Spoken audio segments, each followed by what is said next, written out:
తన పిచ్చి చేష్టలతో నిత్య వివాదాలతో వార్తల్లో ఉండే అమెరికా అధ్యక్షుడు ట్రంప్ చావు బతుకుల్లో ఉన్నాడని ప్రపంచమంతా ఓ వార్త వైరల్ అవుతోంది. అంతేకాదు వేర్ ఈజ్ ట్రంప్ అనే హ్యాష్ ట్యాగ్ ఇప్పుడు టాప్ ట్రెండింగ్ లో ఉంది. మా అధినేత ఏమైపోయాడా అని అమెరికా అంతా ఒకటే టెన్షన్. యుద్ధాలన్నీ తానే ఆపాలని డబ్బా కొట్టుకునే డొనాల్డ్ ట్రంప్ కి హఠాత్తుగా ఏమైంది? ట్రంప్ చావు బతుకుల మధ్య ఉన్నాడా? ఆయనకు ఏం రోగం వచ్చింది? ట్రంప్ అనారోగ్యం విషయాన్ని వైట్ హౌస్ ఎందుకు సీక్రెట్ గా ఉంచుతోంది? ట్రంప్ పోయినా ఏం కాదు నేను చూసుకుంటా అంటూ అమెరికా ఉపాధ్యక్షుడు జేడీ వాన్స్ ఎందుకు స్టేట్మెంట్ ఇచ్చాడు? ఇప్పుడు ప్రపంచంలో జనం అందరినీ వేధిస్తున్న ప్రశ్నలు ఇవే.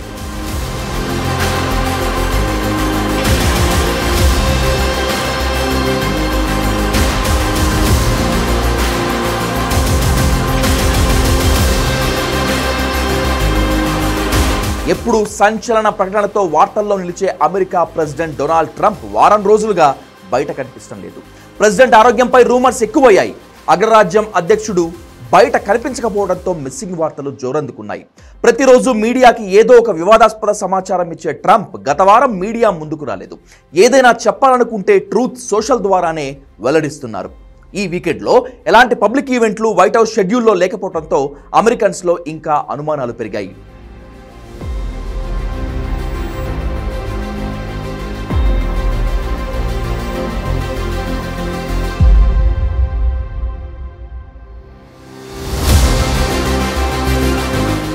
ట్రంప్ అనారోగ్యంపై వదంతులు వినిపిస్తుండగానే ఆయన చేతిపై గాయాలు కనిపించడంతో అతనికి ఏదో ఓ పెద్ద రోగం వచ్చిందని ప్రపంచ దేశాల్లో డిస్కషన్ మొదలైంది. ట్రంప్ బయట కనిపించడం లేదని, మరో 2 రోజులుగా ఎలాంటి పబ్లిక్ మీటింగ్లు లేవని, అసలు ఏం జరుగుతుందని అమెరికా మీడియా ప్రశ్నిస్తోంది. మరోవైపు ఇవన్నీ ఊహాగానాలే అని, ఆయన చురుగ్గా ఉన్నాడని ట్రంప్ ట్రూత్ సోషల్ పోస్టులు చెప్తున్నాయని మరికొందరు అంటున్నారు. అమెరికన్ లేబర్ డే ఉన్నందున ఆయన ఈ వీకెండ్లో ఎలాంటి బహిరంగ కార్యక్రమాలకు హాజరు కావటం లేదని చెప్తోంది వైట్ హౌస్. 79 ఏళ్ల ట్రంప్కి గతంలోనే చాలా రకాల జబ్బులు ఉన్నాయి. అవన్నీ బయటపడకుండా ఎప్పటికప్పుడు మేనేజ్ చేస్తూ ఉంటాడు. ఇటీవల చేతిపై గాయంతో కనిపించాడు ట్రంప్. ఈ గాయాన్ని దాచడానికి అమెరికా అధ్యక్షుడు చేతికి మేకప్ వేసుకొని కూడా వచ్చాడు. ట్రంప్ చేతికి గాయమైన మాట నిజమేనని అతని డాక్టర్ సీన్ బార్బరెల్లా అంగీకరించారు.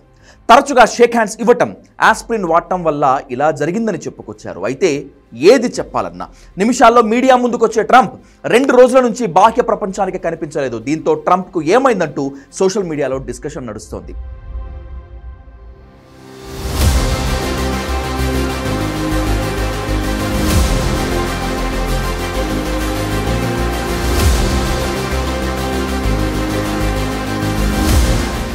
అమెరికా ఉపాధ్యక్షుడు జేడీ వాన్స్ చేసిన వ్యాఖ్యలు ట్రంప్ ఆరోగ్యంపై ఊహాగానాలను మరింత పెంచేశాయి. దేశంలో భయంకరమైన విషాదం చోటు చేసుకుంటే అధ్యక్ష బాధ్యతలు స్వీకరించడానికి సిద్ధంగా ఉన్నానని జేడీ వాన్స్ అన్నారు. కొన్నిసార్లు భయంకరమైన విషాదాలు జరుగుతాయని, వాటన్నింటినీ దాటుకొని ఆయన మిగిలిన తన పదవీ కాలాన్ని పూర్తి చేస్తారని ఆశాభావం వ్యక్తం చేశారు. ట్రంప్ గ్రేట్ అంటూ ప్రశంసిస్తూనే ఒకవేళ భయంకరమైన విషాదం సంభవిస్తే అధ్యక్షుడిగా బాధ్యతలు స్వీకరించేందుకు తాను సిద్ధంగా ఉన్నానని వాన్స్ పేల్చిన బాంబుపైనే అమెరికాలో అందరికీ అనుమానాలు రేకెత్తుతున్నాయి. జేడీ వాన్స్ వ్యాఖ్యలు ట్రంప్ ఆరోగ్యంపై వస్తున్న పుకార్లకు మరింత బలం చేకూర్చాయి. డొనాల్డ్ ట్రంప్కి దీర్ఘకాల సిరల వ్యాధి ఉందని నిర్ధారణ అయింది. దీన్ని క్రానిక్ వీనస్ ఇన్ఫిషియన్సీ సివిఐ అని అంటారు. అయితే ఇది సాధారణ రక్త ప్రసరణ వ్యాధి అని, 70 సంవత్సరాలు దాటిన వారిలో కనిపిస్తుందని, అమెరికాలో ప్రతి 3 వృద్ధుల్లో ఒకరికి ఇది ఉంటుందని వైట్ హౌస్ చెప్తోంది. ట్రంప్ కాళ్లలో వాపులు బాగా ఉన్నాయట, నరాలు ఉబ్బాయట. కానీ ప్రపంచ మీడియా ఊరుకుంటుందా? ట్రంప్ కొంప మునిగిందని, పోయేటట్లు ఉన్నాడని విస్తృతమైన ప్రచారం జరుగుతోంది. ట్రంప్ పర్సనల్ డాక్టర్ ఈ ప్రచారాన్ని ఖండించారు. ఆయనకు ఎటువంటి గుండెపోటు రాలేదని, కేవలం కాళ్లలో నరాలు మాత్రమే వాచిపోయాయని, దాని గురించి పెద్దగా భయపడాల్సిన అవసరం లేదని వివరణ ఇస్తున్నారు. ఎన్ని చెప్పినా ప్రపంచమంతా శత్రువులు ఉన్న ట్రంప్కి వ్యతిరేకంగా ట్రంప్ చచ్చిపోయాడని విపరీతమైన క్యాంపెయినింగ్ నడుస్తోంది. ఇదే సమయంలో ఏదైనా అనుకోని విషాదం సంభవిస్తే అధ్యక్ష పదవి చేపడతానని ఉపాధ్యక్షుడు జేడీ వాన్స్ అనడంతో ట్రంప్ ఖచ్చితంగా పోతాడని, త్వరలో అమెరికా నాయకత్వంలో అనూహ్య మార్పులు తప్పవని అభిప్రాయాలు వ్యక్తమవుతున్నాయి.